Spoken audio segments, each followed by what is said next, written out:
Fala galera, vamos começar a corrente do bem. O pessoal tá entrando aí no Periscope. O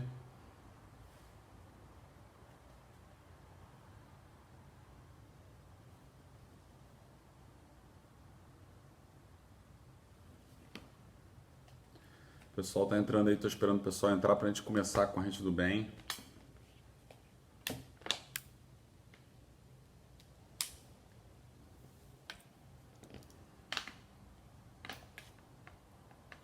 Isso é a Priscila Viana. Quem mais tá aí? O pessoal tava com saudade da corrente do bem? Tô achando que não, hein? Tá desanimado aí? Domingão.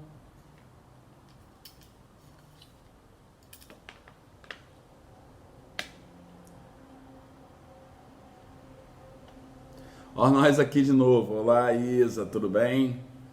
Beleza, agora é a corrente do bem. A gente vai dar sequência. Para quem não pegou o material, olha, já que você tá de bobeira aí, quem não pegou o material mesmo da última corrente do bem, a gente vai terminar o material que a gente usou. A gente está falando sobre sentença falimentar e o material tá no meu Facebook. Eu fiz uma postagem no Facebook agora mesmo. Tá? Você pode dar uma olhada lá quem não pegou. Fala, linda Kelly. Legal, muito obrigado. Obrigado.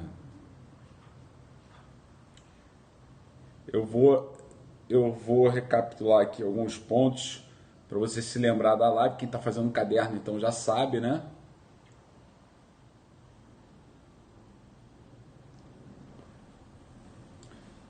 Beleza, né, gente? Acho que o pessoal já entrou aí no Periscope. Eu vou começar então a nossa live da Corrente do Bem. Essa live da Corrente do Bem, então, dando sequência, é a número 18.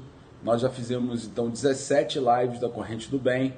Nós vamos aqui continuar estudando a parte do direito falimentar, que é a parte mais importante para a prova do Ministério Público do Rio de Janeiro.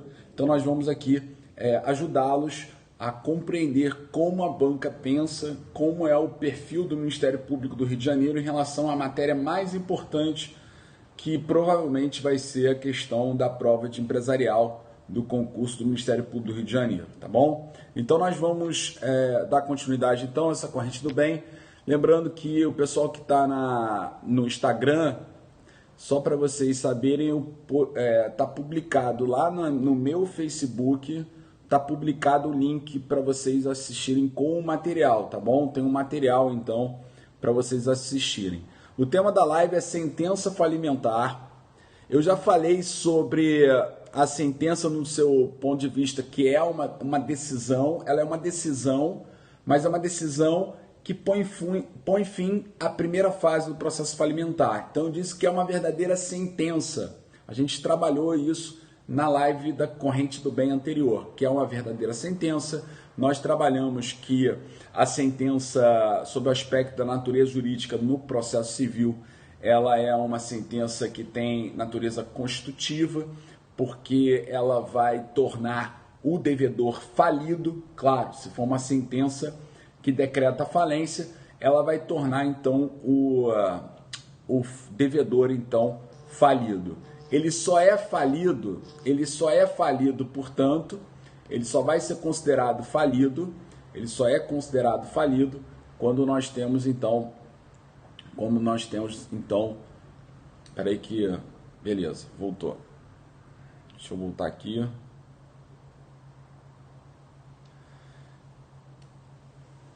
Peraí que o Guilherme Penha, ele acordou, resolveu me ligar agora.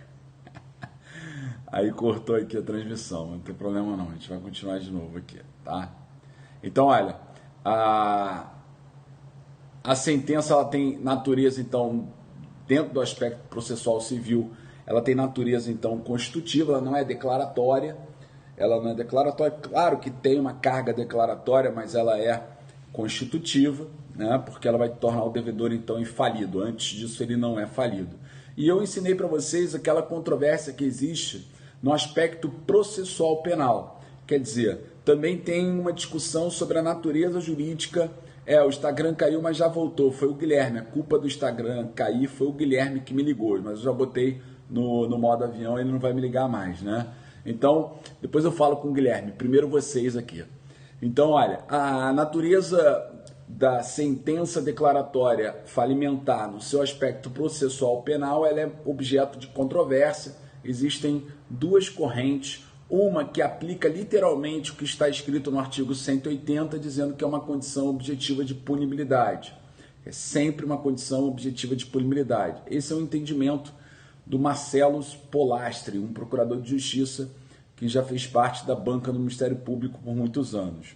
Mas eu disse a vocês que a sentença falimentar só pode ser uma condição objetiva de punibilidade, na minha visão, no âmbito do processo penal, se for para crimes antefalimentares. O que são crimes antefalimentares? São aqueles crimes praticados antes da falência, porque a sentença, então, falimentar seria um evento futuro e incerto, da qual o Ministério Público depende para poder iniciar a persecução penal, né? Então, eu ensinei para vocês que todos os crimes são de ação penal pública, incondicionada, só existe um crime falimentar, que é de menor potencial ofensivo. Então, tudo isso vocês já sabem, a gente viu na aula anterior. E aí eu falei assim para vocês, gente, para a gente não ultrapassar a live, para ficar muito pesado. Olá, boa noite, Regina, nossa aluna lá do grupo presencial. Então, eu estou começando, eu expliquei, para quem entrou agora, eu resumi o que aconteceu na live da Corrente do Bem anterior. E agora, efetivamente, nós vamos dar sequência, porque depois de aqui relembrarmos os assuntos que foram tratados na live anterior, a gente pode dar sequência, então, agora com a fixação do termo legal da falência. É muito importante que vocês entendam de maneira adequada o que significa esse termo legal da falência. Esse termo legal da falência, ele está previsto lá no artigo 99. Quando o juiz decretar a falência, ele tem que fixar o termo legal da falência. Ele não tem opção. Na lei antiga, ele poderia escolher um momento posterior à falência para fixar o termo legal. Mas agora não. Na nova lei de falência, a lei 11.101 de 2005, a lei vigente, você tem que, como juiz, você tem que fixar o termo legal da falência na própria sentença falimentar. Então, diz lá o 99.2 que o juiz fixará o termo legal da falência sem poder retrotraí-lo por mais de 90 dias, contado do pedido de falência, do pedido de recuperação judicial ou do primeiro protesto por falta de pagamento, excluindo-se para esta finalidade os protestos que tenham sido cancelados. Então, vejam só, o termo legal. Bom, o termo legal, meus amigos, ele tem uma função muito importante, que é justamente relacionado com a revocatória falimentar. Lá no artigo 129, incisos 1, 2 e 3, nos incisos 1, 2 e 3 do 129, vocês devem combinar o 99.2 com o 129, 1, 2 e 3. Está escrito assim: são ineficazes em relação à massa falida, tem ou não o contratante conhecimento do estado de crise econômico-financeira do devedor, seja ou não a intenção deste fraudar credores. Aí vem, inciso 1º, pagamento de dívidas não vencidas realizadas pelo devedor dentro do termo legal por qualquer meio extintivo do direito de crédito, ainda que pelo desconto do próprio título. O pagamento 2, o pagamento de dívidas vencidas exigíveis realizado dentro do termo legal por qualquer forma que não seja a prevista pelo contrato.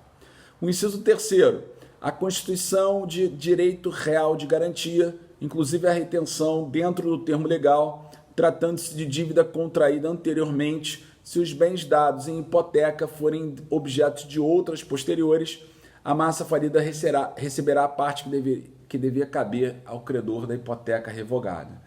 Então vejam, meus amigos, que saber termo legal é muito importante, porque o termo legal está relacionado com a revocatória falimentar. Dessa maneira, o juiz ele profere a sentença de quebra e na própria sentença, como eu já adverti, ele tem que fixar o termo legal.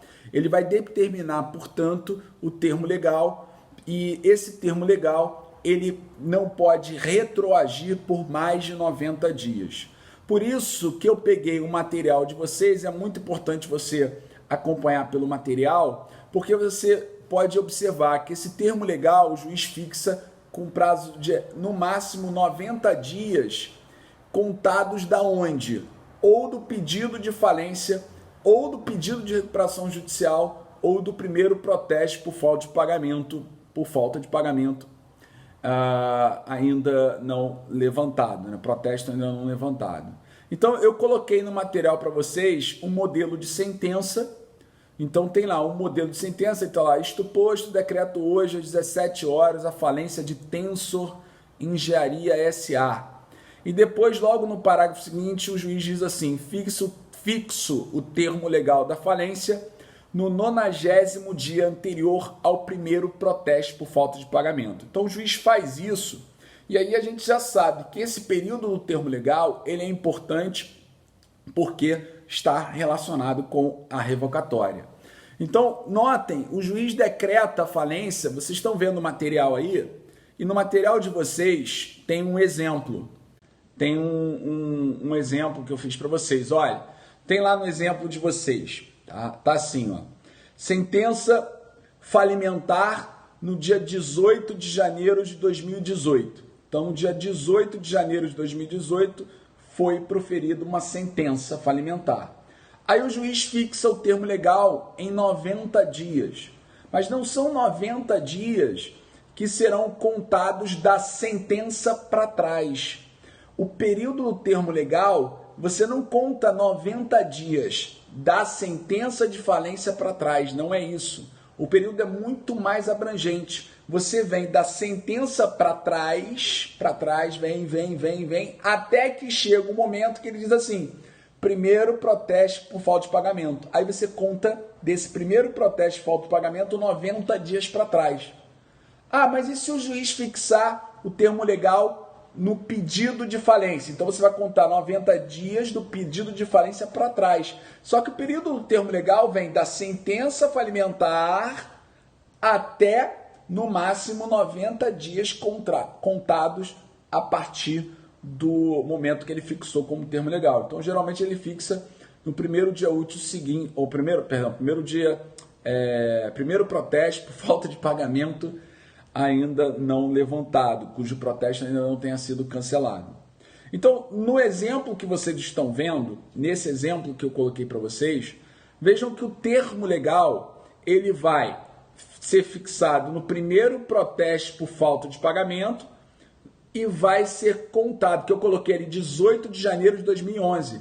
Então, notem, a falência foi decretada em 18 de janeiro de 2018 e o termo legal abrange todo esse período até que chega no dia 18 de janeiro de 2011 e conta-se dali 90 dias para trás. Então, você vai contar 90 dias para trás ali. Todo esse período que vocês estão vendo ali no material como sendo, então, o período do termo legal. Deixa eu ver se eu consigo aqui, ó.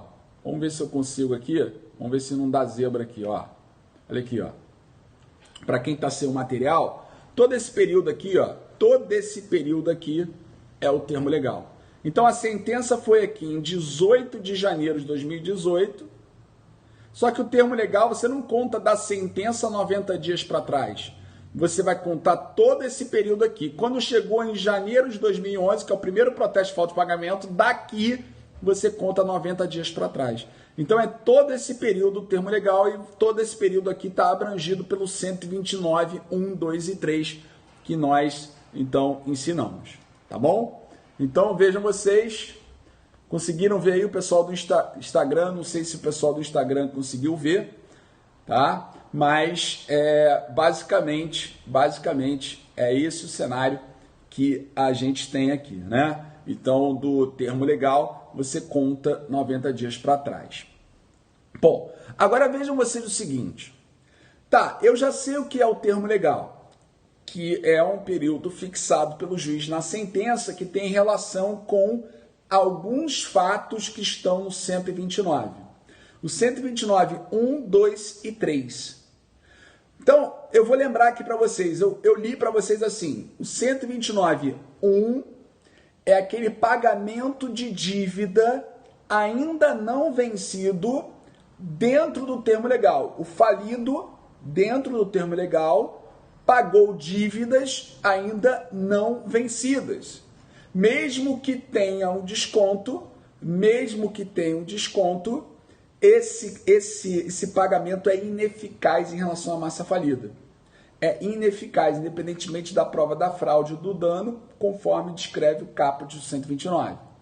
Então, olha como é que é importante o termo legal. Se o falido, antes da falência, pagou uma dívida que não estava vencida dentro do termo legal, é ineficaz em relação à massa falida. Se ele pagou uma dívida vencida, mas por um outro meio que não estava previsto no contrato, por exemplo, era para pagar em dinheiro, em espécie, pagou com dação em pagamento, também é ineficaz, porque é a hipótese do inciso 2º. Então, notem, não é uma aula de revocatória, mas tem tudo a ver a questão do período do termo legal com a questão da revocatória. Por isso é tão importante você, promotor de justiça, observar qual foi o período do termo legal fixado. Porque se o juiz não fixou em até 90 dias, você pode questionar por que até 90 dias, 60, por exemplo, por que não foram 90? Então é um ponto que você pode embargar, por exemplo, se não tiver fundamentado, você pode fazer isso. É importante você ter um maior período possível de termo legal para alcançar esses negócios jurídicos que são feitos pelo falido nesse período de crise econômica, né? Então, o período do termo legal é muito importante, o Ministério Público tem que ficar atento com isso. Agora, você pega a doutrina, e agora eu vou poder ajudar vocês com outro fato. Prestem bem atenção no que eu vou falar com vocês. A doutrina muitas vezes chama período suspeito de termo legal, são sinônimos. Muitos autores dizem que são sinônimos. Período suspeito, termo legal são sinônimos. Nós vamos fazer a diferença.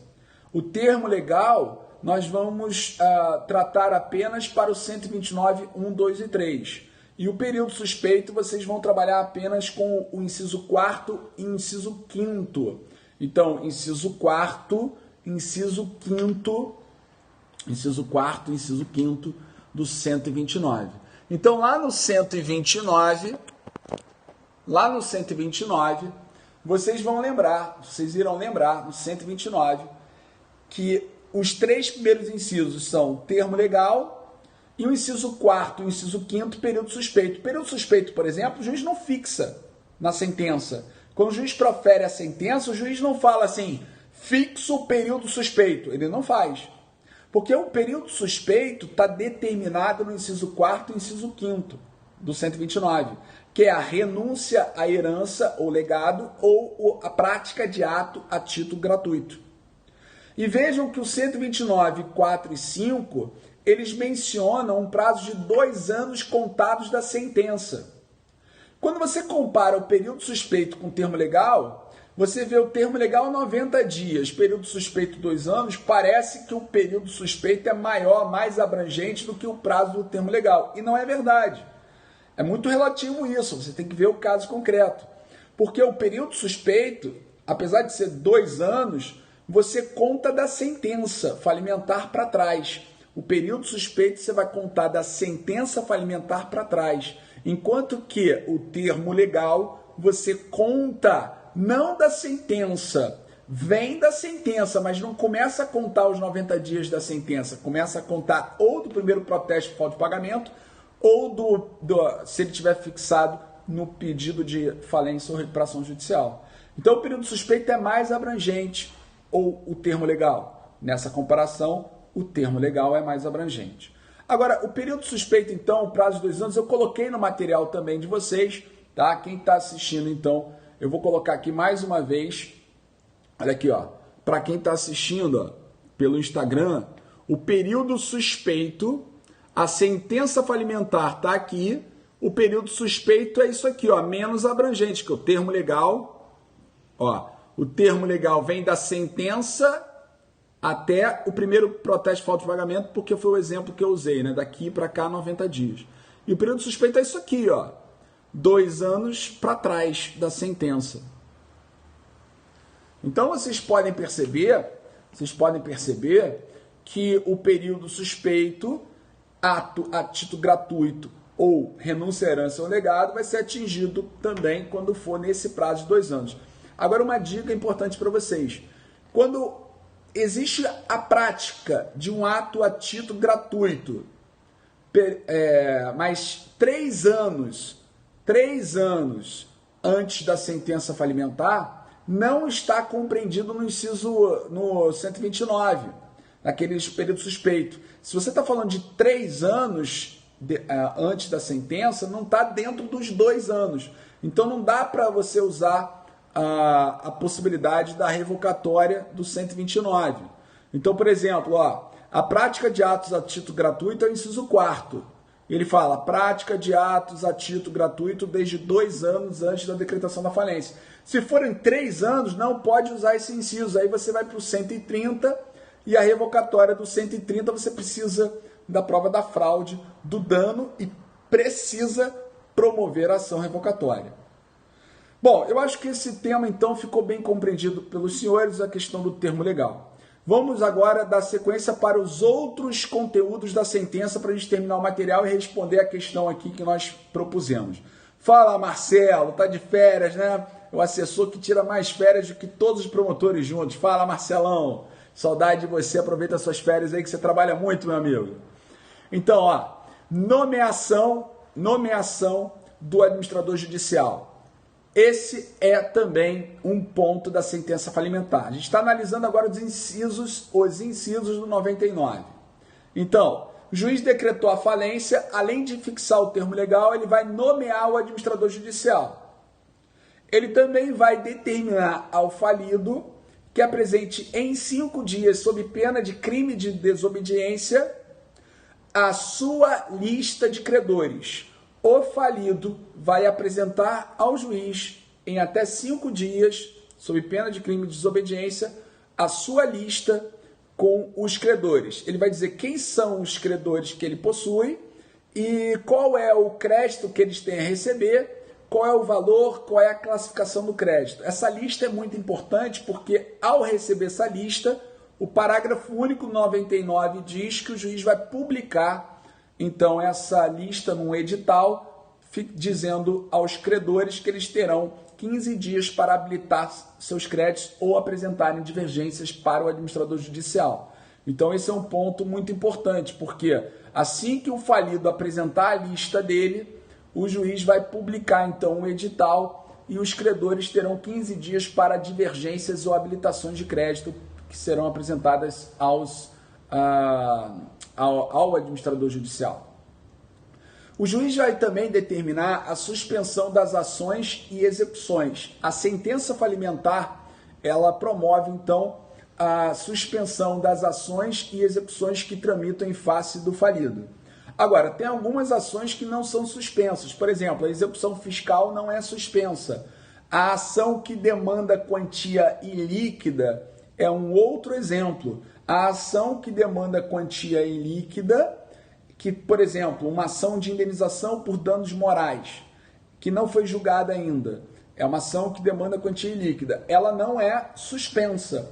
Ela vai continuar tramitando, inclusive, no juízo onde ela foi proposta. Vejam que é uma exceção ao princípio da indivisibilidade do juízo falimentar.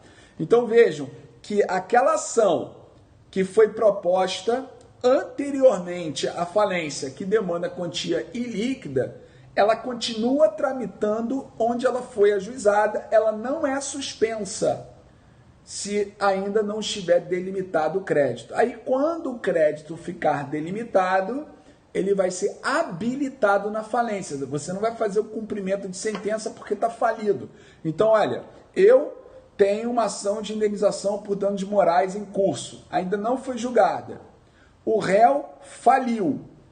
Então, a minha ação de danos morais vai continuar tramitando no juízo onde eu propus. Ela não vai ser suspensa. Quando eu tiver o reconhecimento do meu crédito, por exemplo, o juiz julgou procedente o pedido e fixou a indenização em 100 milhões de reais. Que maneiro, né? Se fosse assim no Brasil. Vamos imaginar, em 10 mil reais. Eu não posso fazer o cumprimento de sentença porque o cara está falido, o réu. Então, eu não faço o cumprimento de sentença, eu pego essa sentença e habilito o meu crédito na falência. Ah, professor, mas eu tenho que ficar esperando para comunicar ao juízo falimentar o meu crédito só quando eu tiver habilitação, quando eu tiver a sentença de procedência? Não. Enquanto estiver tramitando esse processo de indenização por danos morais, que você não tem ainda a sentença, você faz o pedido de reserva ao juiz, tá? Então você faz um pedido de reserva para o juiz e aí você garante o seu crédito, tá bom? Aí depois nós vamos ver se você tem realmente aquele valor a receber, se o juiz vai julgar procedente ou não e tal. Mas não atinge a ação que demanda quantia ilíquida, ela não é suspensa. Também a execução fiscal, como eu falei, e a reclamação trabalhista que ainda não foi julgada, até porque ela é uma ação que demanda quantia líquida. Então, a reclamação trabalhista continua tramitando na vara do trabalho, mesmo o cara estando falido. O polo passivo vai ser substituído pela massa falida, mas vai continuar na vara do trabalho até que haja sentença. E quando houver a sentença, havendo crédito, ele vai ser habilitado na falência. Execução fiscal é a mesma coisa. Execução fiscal continua tramitando na vara de fazenda pública e depois que já tiver uma sentença com trânsito julgado, essa sentença, então, vai ser levada para inscrição, não é nem habilitação nesse caso, é inscrição do crédito no quadro geral de credores. A sentença continua, a sentença lá no artigo 99, eu falei da nomeação do administrador judicial, eu falei da lista que o falido tem que apresentar em 5 dias sob pena de crime de desobediência. Aliás, só um adendo aqui, crime de desobediência porque você não pode prender mais o falido, né? Antes você podia prender o falido, aí veio a súmula 280 do STJ, dizendo que seria incompatível com a Constituição, aí depois veio toda aquela história do Pacto de São José da Costa Rica, que só pode prender por dívida de alimentos, etc. e tal. Então nós temos essa hipótese, então, de ele apresentar, o próprio falido apresentar a sua lista. Falamos da suspensão das ações e execuções, o juiz fixa o prazo das habilitações de crédito, que vai ser de 15 dias, e o juiz também pode proibir, ele vai proibir a alienação de ativos do falido e a oneração de bens. Olha, é claro que você tem que levar em consideração que o juiz pode determinar a continuidade provisória dos negócios. Vocês têm que saber que o juiz, ao decretar a falência, na sentença, ele tem que dizer, e o Márcio Guimarães já perguntou isso numa prova específica do Ministério Público, se o juiz poderia determinar a continuidade provisória dos negócios ou quando seria o caso de lacre do estabelecimento.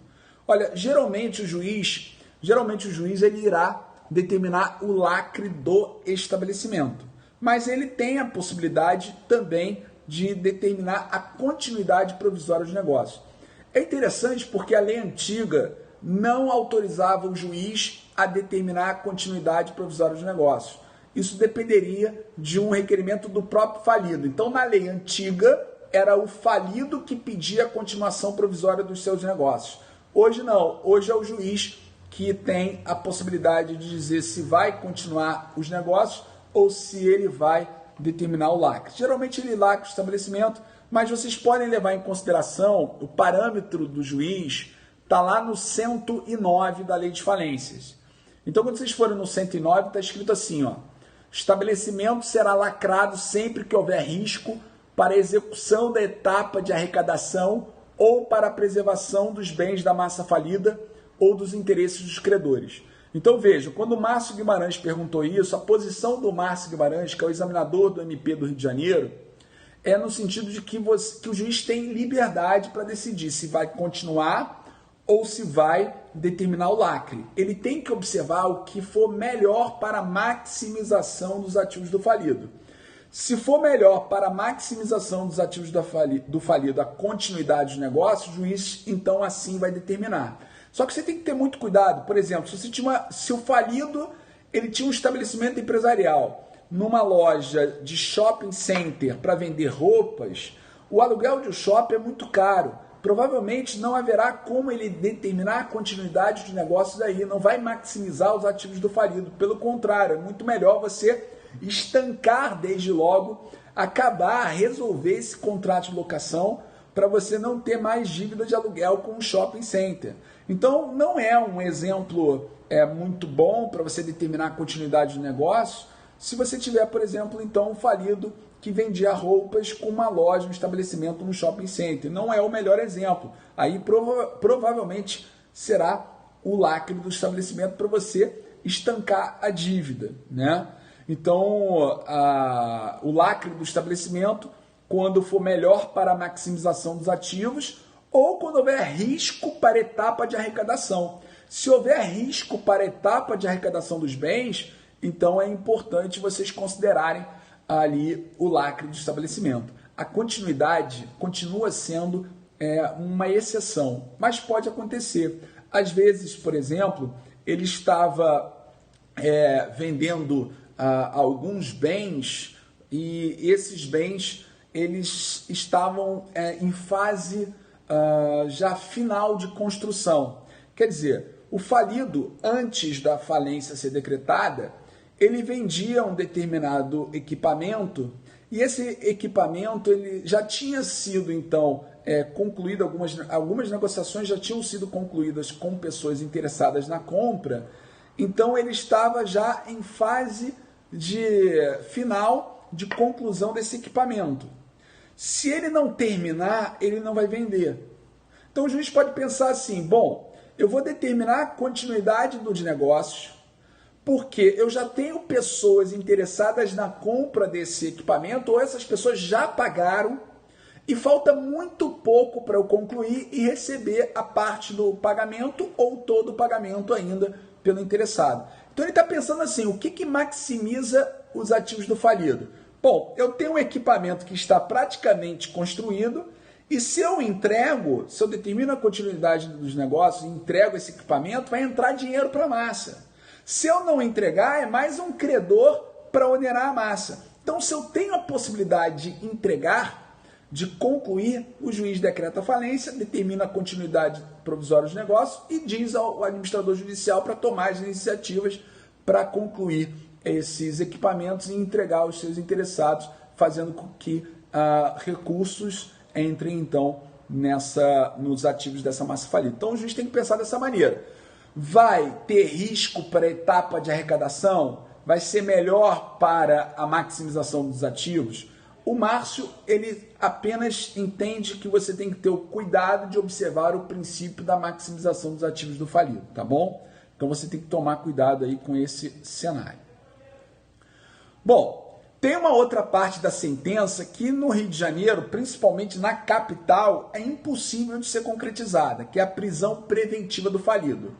No Rio de Janeiro, na capital, não dá para aplicar uma parte da lei de falências. Ele pode perguntar isso, que é a prisão preventiva do falido. Olha, a prisão do falido por descumprimento de obrigações administrativas, porque ele não está prestando informações, porque ele deixou a comarca, isso não pode, porque entra em cena aquela história da súmula 280. Mas a prisão preventiva, em tese, é possível. Por exemplo, em São Paulo é perfeitamente possível. No interior do Rio de Janeiro, com juízo único, por exemplo, é perfeitamente possível, dá para aplicar. Por quê? Em São Paulo, o juiz da vara de falências e recuperações, ele tem competência para a falência e competência para também crime falimentar. Então, o juiz pode sim, lá na vara de falências e recuperações, ele poderá então determinar a prisão preventiva do falido. Tem como ele fazer isso, porque é o mesmo juiz que conhece da falência, é o mesmo juiz que tem, portanto, competência para crime falimentar, tá? Agora, no Rio de Janeiro, por que não dá na capital? Porque quem decreta a falência é o juiz da vara empresarial. E quem julga o crime falimentar é um juiz da vara criminal. Não são os mesmos juízes. Então, eu não consigo compreender a hipótese de o juiz que vai decretar a falência determinar a prisão preventiva do falido se ele não tem competência para conhecer das cautelares processuais penais, ele não tem atribuição criminal. Então, o juiz da Vara Empresarial do Rio de Janeiro não tem como fazer isso. Então, essa parte aqui no Rio de Janeiro não é aplicada, pelo menos na capital, tá bom? Mas a prisão preventiva do falido tem natureza processual penal, cautelar processual penal. Então, com isso, a gente tem que aplicar todos aqueles requisitos que vocês já conhecem para se decretar uma prisão preventiva tal qual se fosse um processo criminal, tá bom? Então, é bem difícil disso acontecer na prática aqui no Rio de Janeiro, mas tudo que vocês sabem sobre prisão preventiva, você pode aplicar nesse caso da sentença falimentar. Normalmente, isso aconteceria numa recuperação judicial convolada em falência, porque o juiz, ao decretar a falência, convolando a recuperação em falência, ele já tem os crimes praticados na recuperação judicial, então ele já teria elementos e o próprio Ministério Público já postularia essa prisão preventiva. Tem que ter postulação da MP, não me parece que seja possível a decretação de ofício da prisão preventiva, mesmo que o juiz tenha competência criminal, porque violaria aí o sistema acusatório, né, a imparcialidade dele, etc. Então eu acho que mesmo, por exemplo, lá em São Paulo, deveria ter um requerimento do Ministério Público pedindo então a decretação da prisão preventiva e a decretação da falência, se fosse uma convolução da recuperação judicial em falência. Bom, falei da continuação provisória do lacre, o recurso contra a sentença, já estamos na reta final, o recurso contra a sentença que decreta a falência é o agravo de instrumento, tomem cuidado, é o agravo de instrumento, o recurso contra a sentença que decreta a falência. E contra a sentença que julga improcedente o pedido, cabe apelação, tá bom? Então, a prisão preventiva tem previsão expressa na Lei 11.101? Tem. A sentença falimentar, no artigo 99, deixa eu dar aqui para vocês, espera aí, 99, inciso, espera aí, vou virar...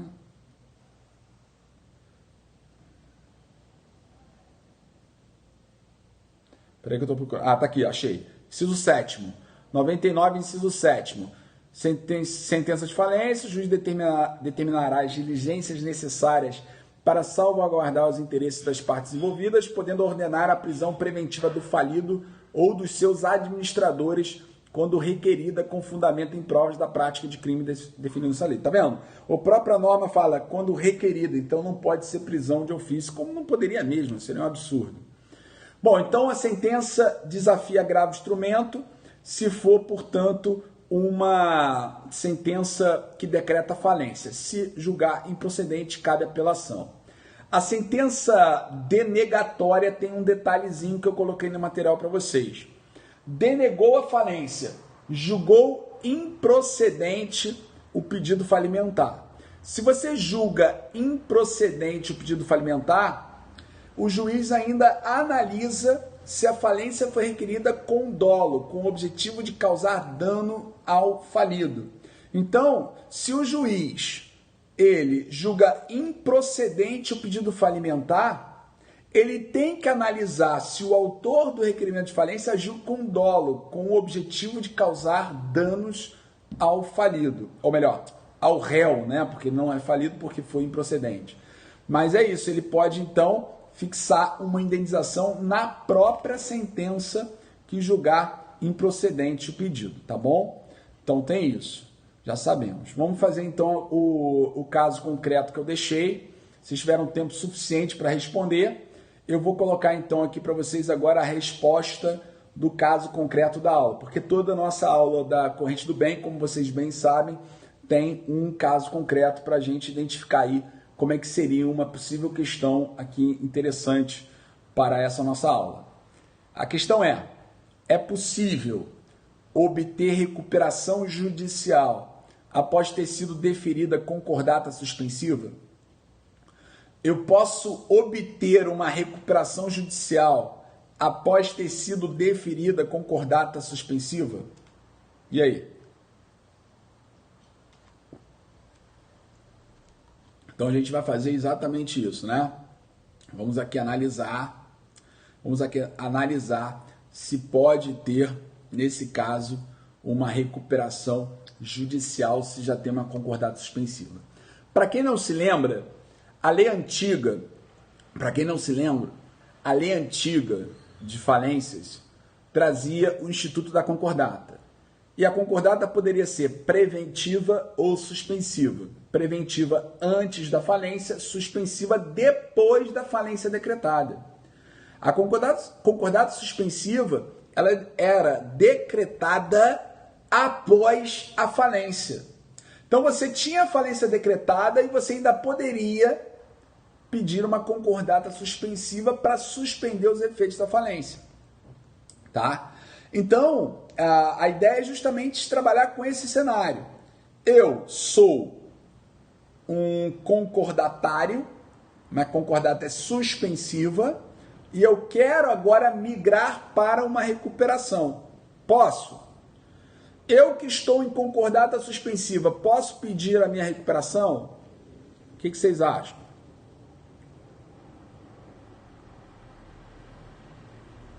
Olha aqui, ó. Olha aqui. 192, parágrafo 2º. Vocês olharam esse dispositivo? 192, parágrafo 2º. 192, parágrafo 2º. Vocês viram esse dispositivo? Olha só. Ele diz assim, 192, parágrafo 2º da Lei de Falências. A existência de pedido de concordata anterior à vigência desta lei, não obsta o pedido de recuperação judicial pelo devedor que não houver descumprido obrigação no âmbito da concordata, vedado, contudo, pedido baseado no plano especial de recuperação judicial para microempresas e empresas de pequeno porte, a que se refere a seção 5ª do capítulo 3 desta lei. Então vejam só, meus amigos, nós temos um cenário em que a pergunta é, o sujeito está em concordata suspensiva. Aí entrou em vigor a nova lei de falência de 2005. Então veja que você não pode pedir concordata suspensiva depois de 2005, depois que entrou em vigor a lei 11.101, você não pode mais pedir concordata suspensiva, porque não existe recuperação judicial suspensiva. Tá? Não tem recuperação judicial suspensiva. A recuperação judicial é sempre antes da falência. Então ali está dizendo que a existência de pedido de concordata anterior à vigência dessa lei não obsta o pedido de recuperação judicial. Olha, o André Santa Cruz, meu amigo André Santa Cruz, ele sustenta que pelo parágrafo 2º do 192 poderia ser deferida a recuperação judicial para quem estivesse em concordata suspensiva. Por quê? Porque o parágrafo 2º do 192, ele só fala concordata, gênero. Ele diz assim, a existência de pedido de concordata anterior não obsta a recuperação. Então ele não falou a existência de concordata preventiva ou suspensiva. Ele falou concordata, então as duas espécies. O cara que está em concordata preventiva pode migrar para uma recuperação, e para o André, o cara que está em concordata suspensiva também pode migrar para uma recuperação judicial. Então vejam que ele tem esse posicionamento, inclusive com base no princípio da preservação da empresa. Ele usa dois argumentos. Princípio da preservação da empresa, por quê? Porque a recuperação judicial é mais abrangente que uma concordata e ele tem mais possibilidade de se recuperar estando numa recuperação do que numa concordata, tá? Então ele entende, esse é o primeiro argumento dele. O segundo argumento dele é que o parágrafo 2º do 192, ele diz que a existência de pedido de concordata não obsta a recuperação. Para ele, qualquer concordata, porque o legislador não foi específico. Então poderia ser qualquer concordata. Então a resposta, com base na opinião do André Santa Cruz, seria qual a pergunta que eu fiz? Ele pode migrar de uma concordata suspensiva para uma recuperação judicial, com base no 192, parágrafo 2º, que não se refere exclusivamente à concordata preventiva, pelo contrário, O legislador foi aqui, usou a expressão concordata como gênero, portanto, alcançaria as duas espécies de concordatas, as duas espécies do Instituto. E mais ainda, ele usa o argumento da preservação da empresa.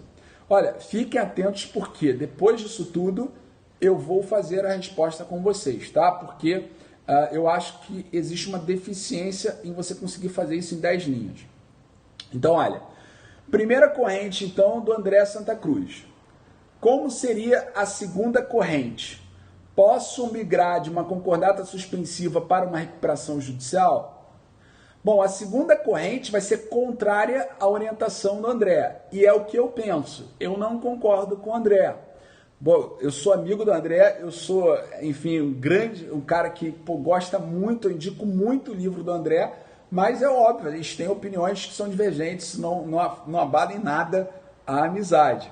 Aliás, eu vou fazer uma publicação aqui para agradecer, amanhã eu vou fazer uma publicação para agradecer, porque chegou um livro dele, que é o Fininho, né, que é esquematizado de recuperação de direito empresarial, né? Eu vou agradecer que ele mandou uma dedicatória muito bacana, é um grande parceiro, um grande amigo, e então é só uma divergência de opinião mesmo. Qual é a segunda opinião, então, senhores? A segunda opinião seria contrária, ou seja, não seria possível migrar de uma concordata suspensiva para uma recuperação judicial. Em outras palavras, quem está numa concordata suspensiva não pode postular uma recuperação judicial. E por que não seria possível, então? Qual seria o principal argumento? Lá no artigo 48 da Lei de Falências, nós temos no inciso 1º um requisito importante. Todos os requisitos são cumulativos, tanto do caput como também os 4 incisos. Então, o 48, inciso 1º, por exemplo, diz assim: não ser falido e, se o foi, estejam declaradas extintas por sentença transitada em julgado as responsabilidades daí decorrentes. Então, por que eu não sigo a orientação do professor André Santa Cruz, né? Por que para mim, por exemplo, na minha opinião, não pode quem está numa concordata suspensiva pedir uma recuperação judicial?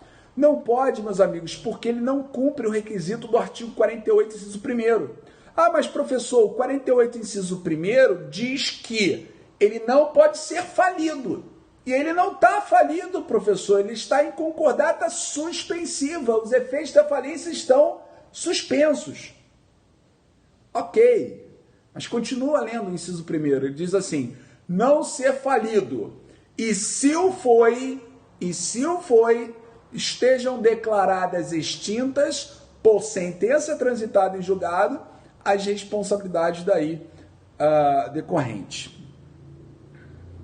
Felipe de Araruama, fui titular em Araruama, aí na Promotoria Criminal de Araruama, muito tempo, um abraço aí para Araruama, trabalhei muito tempo aí em Araruama, aliás eu trabalhei muito, hein? Vara criminal completa, juizado, tinha delegacia, tinha inquérito, tinha júri, realmente ali foi um bom estágio, né? Uma boa universidade do crime ali, né? Para aprender direito penal, processual penal, foi bem bacana.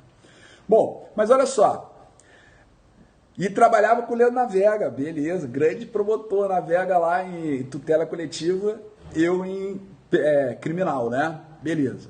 Então, olha só, não ser falido,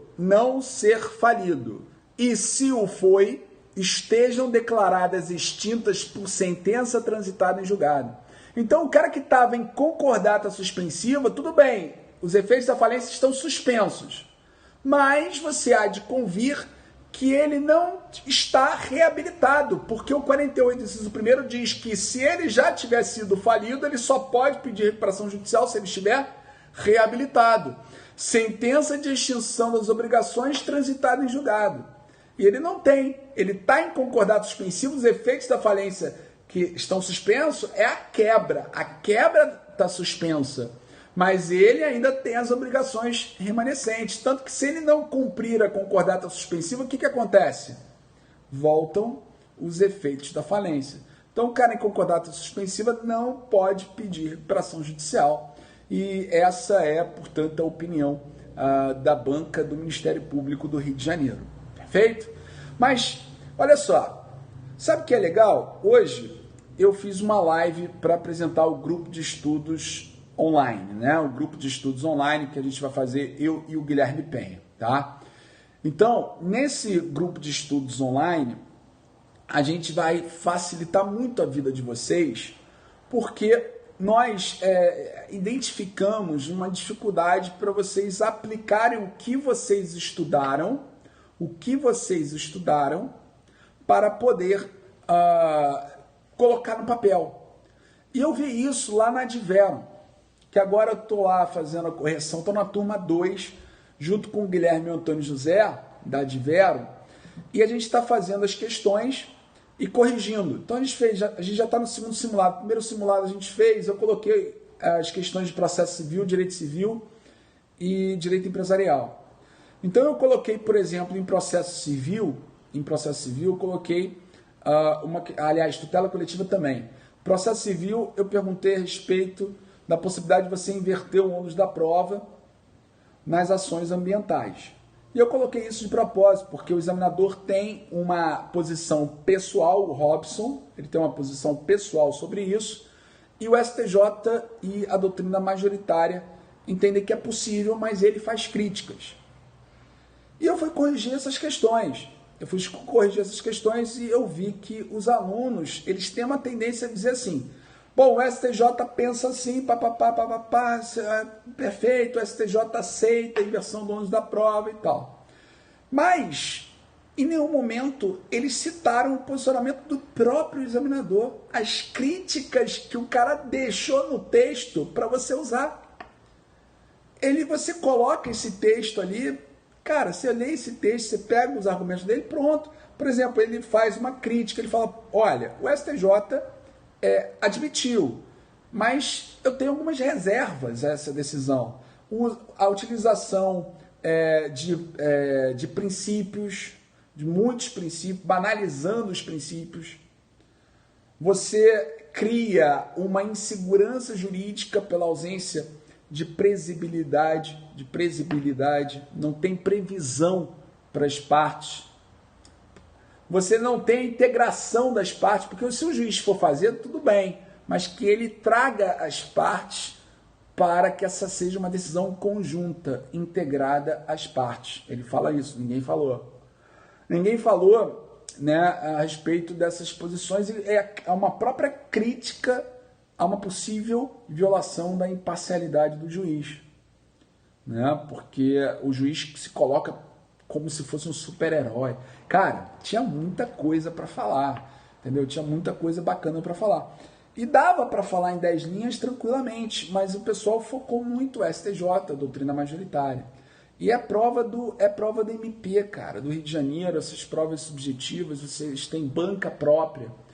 É importante, são seres humanos, por mais que eles aceitem outras correntes, é lógico que todo ser humano vai gostar de ver aquilo que ele escreveu na resposta, ainda que ele não pergunte direto, pô, esse cara leu o meu texto, esse cara compreendeu bem a minha crítica. Claro, evidente, né? Você pode não concordar com ele, concorde com a STJ, não tem problema. Eu fiz isso, olha, eu fiz outro problema que eu vi também, que aí pode ser o seu também. O cara tá fazendo prova pro MP do Rio de Janeiro. O examinador, gente, o Robson, ele é promotor de justiça, ele escreve pra cacete sobre MP no processo civil, e eu perguntei sobre a possibilidade do MP, que está atuando como custo iuris, né, fiscal da ordem jurídica, se ele poderia postular uma tutela de urgência, uma tutela de evidência, enfim, uma tutela cautelar, de natureza cautelar. E alguns disseram que não, porque só quando ele for parte, que quando o MP for fiscal, ele não pode ter esse poder. Gente, está fazendo o próprio MP. MP atua ali por quê? Sempre para a proteção do interesse público, sempre. E se ele atua para proteger o interesse público, se ele está no processo, é o que importa. Não importa a forma como ele está ali.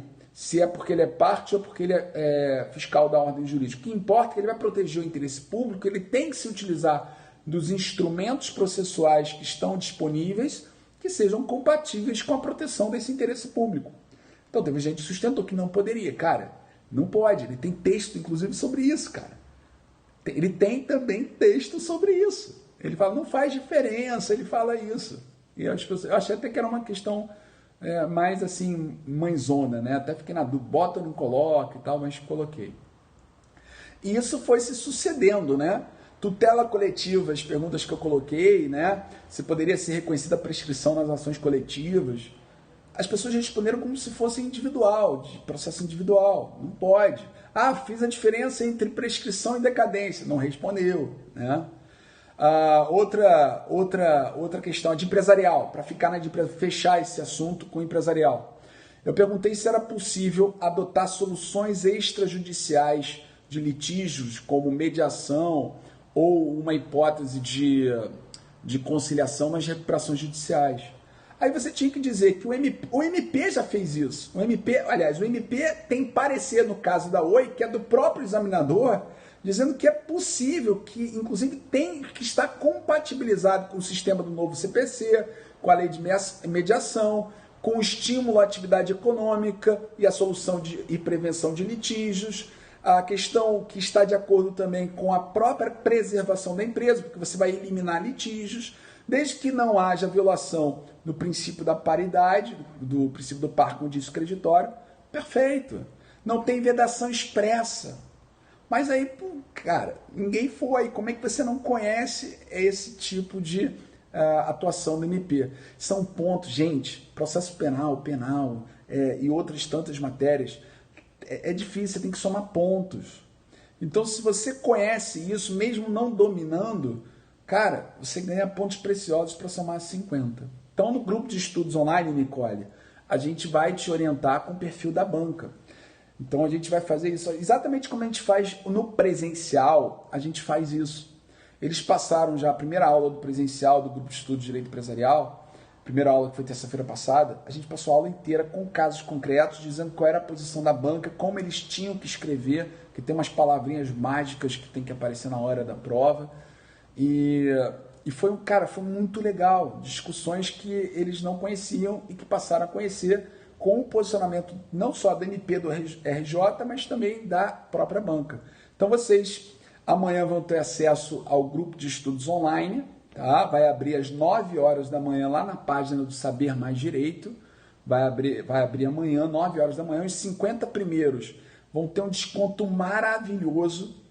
O link tá na minha bio do Instagram, tá na bio do Guilherme Penha, do Instagram dele, e tá no Facebook e também na bio do Saber Mais Direito, tá? Então vocês vão ter essa possibilidade sim de acessar todo esse material muito bacana. Agora me fizeram uma pergunta que eu nem entendi bem, eu fiquei assim pensando, né? É uma pergunta, e foi uma pergunta, diga-se de passagem, uma pergunta extremamente de boa fé, de um amigo que eu tenho, que é um aluno muito bacana, mas que ele ficou em dúvida, não por mim nem pelo Guilherme, mas porque ele teve uma outra experiência que não foi legal. E eu nem sabia que isso existia. Mas, assim, a pergunta dele foi uma pergunta assim, diga-se, assim, não me entendam mal, ele não me ofendeu, nada disso não, eu só fiquei surpreso. Ele fez uma pergunta assim, mas o material que vocês vão oferecer nesse grupo de estudos é um material que vocês fizeram? Claro! Óbvio! É um material que a gente fez. Cara, a gente tem, eu tenho desde 2002, 16 anos dando aula.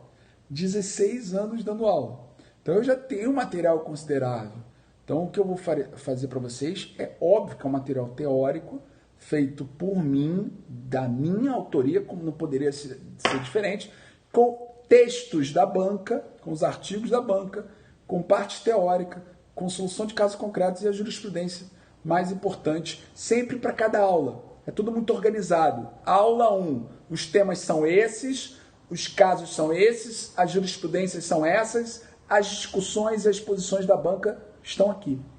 Então, é o que a gente vai fazer. Óbvio que eu não tenho como adivinhar como vai ser a questão, mas a gente pode preparar para que vocês respondam qualquer questão que caia na prova do Ministério Público, tá bom?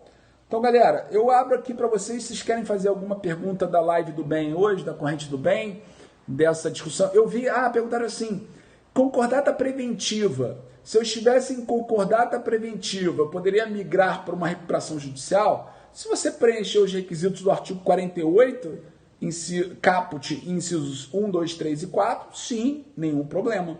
É só a discussão que a gente fez hoje, é concordata suspensiva, tá bom? Então é isso, né? Então, meus amigos, muito obrigado. Obrigado aí a Flávia, domingo, né? Domingão. A gente já está aqui avançando, são 10h43, quase uma hora de live, né? Eu vou encerrar por aqui. Eu agradeço muito a presença de vocês, esse companheirismo, vocês estarem junto comigo nesse domingo. Eu vou parar por aqui porque hoje à noite será uma criança. Lembra que eu falei para vocês? Que horas que você estuda, professor? Eu estudo toda hora que eu posso. Geralmente a hora que eu posso estudar é de madrugada. Então eu durmo muito pouco, né? Então eu acho que essa vai ser uma madrugada que eu vou avançar até ir para o Ministério Público, aí depois eu durmo um pouquinho, quando eu voltar do Ministério Público eu durmo um pouquinho, não tem problema não. É assim, a vida é assim, né? A gente tem que fazer o que é necessário. Hoje eu tenho um projeto muito legal, que eu estou muito empolgado, que eu estou muito satisfeito, e amanhã já vai incorporar um outro projeto que eu estou muito empolgado, que eu sei que vai dar muito certo, que a gente vai ajudar muita gente, né? Então eu tô muito feliz com isso, o Guilherme também. Está sendo assim, um momento da vida da gente assim, muito legal. E eu queria que vocês soubessem isso sim, sabe? Eu quando estudava, eu achava que eu estava sozinho, que não tinha essa conectividade que tem hoje. Eu achava que eu estava sozinho, eu era o único que virava à noite, eu não sabia se eu estava fazendo isso certo, se era para fazer isso ou não.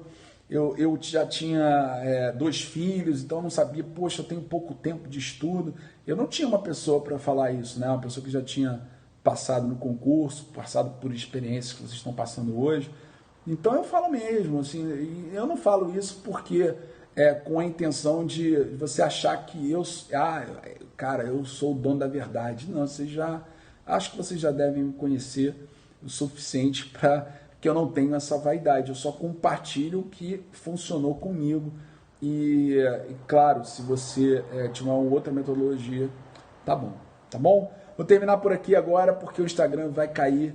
Olha, Nicole, corram, hein? 9 horas da manhã, 50 primeiros. Eu tenho certeza que se você não tiver lá 9 horas da manhã, na hora que abrir na plataforma do Saber Mais Direito, vocês vão perder esse desconto, não podem perder esse desconto. E não vai ficar à venda durante todo o concurso, não. Vai terminar rapidinho. O Dalmo vai falar isso para vocês lá no Saber Mais Direito. Valeu, Regina. Regina, muito obrigado, tá? Regina que está lá no Periscope, que está com a gente no grupo presencial. Eu vou me despedir então aqui do pessoal do Instagram. Valeu, gente. Um abraço para vocês, bom final de domingo. Quem for estudar ainda, bons estudos. Quem for dormir, durma. Se está cansado, não aguenta mais, dorme. Melhor você dormir agora, acorda mais cedo amanhã e compensa isso que vocês não conseguiram estudar. Sempre mente positiva. Não se cobrem pelo que vocês deixaram de fazer, porque somos seres humanos. A gente tem que dormir, a gente tá de saco cheio, não está entrando a matéria. Gente, eu faço isso também. Se não estiver rendendo e eu tô com muito sono, eu prefiro dormir 2 horinhas, 1 horinha, se for possível, e depois eu volto. Vai render muito. Valeu, galera. Abraço. Tchau, tchau. O pessoal do Instagram foi embora.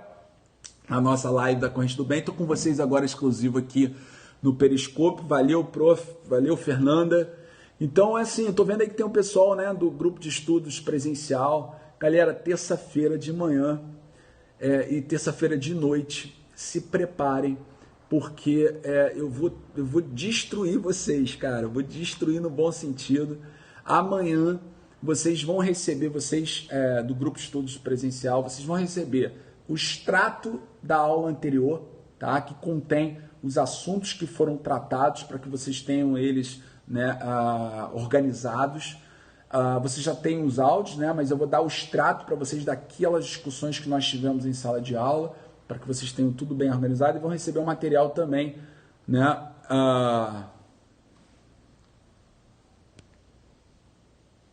Peraí, pronto, foi. E vocês vão receber o material também da aula de terça-feira. Cara, discussão vai ser muito legal terça-feira. Eu vou ensinar para vocês como se estuda SA, como se estuda direito societário para a prova do MP, tá bom? Todos os assuntos de societário e de SA, vocês vão ver. Societário, né? Limitada e SA, e sociedade de conta de participação, tudo que tiver de sociedades que são importantes, a gente vai ver na aula de terça-feira e vocês vão aprender, portanto, como vocês podem enfrentar essas questões na prova do MP, tá bom? Gente, vou ficando por aqui. Boa noite para vocês, bons estudos e até a próxima live da Corrente do Bem. Valeu? 18 lives, hein? 18. Depois nós vamos dar sequência com o nosso estudo sobre sobre a matéria de direito falimentar que está no programa do MP do Rio de Janeiro, tá bom, gente? Uma outra perspectiva, aliás, é um detalhe seguinte, o pessoal do grupo de estudos está perguntando, eu tenho que assistir a live da Corrente do Bem? A live da Corrente do Bem tem inclusive uma outra perspectiva, porque a gente vai explicando de maneira mais cuidadosa, porque não é todo mundo que está recebendo as mesmas informações, há uma assimetria nas informações, então a gente quer democratizar o ensino dessa maneira, tá bom? Então, beleza, gente. Até a próxima live da Corrente do Bem. Valeu, tchau, tchau.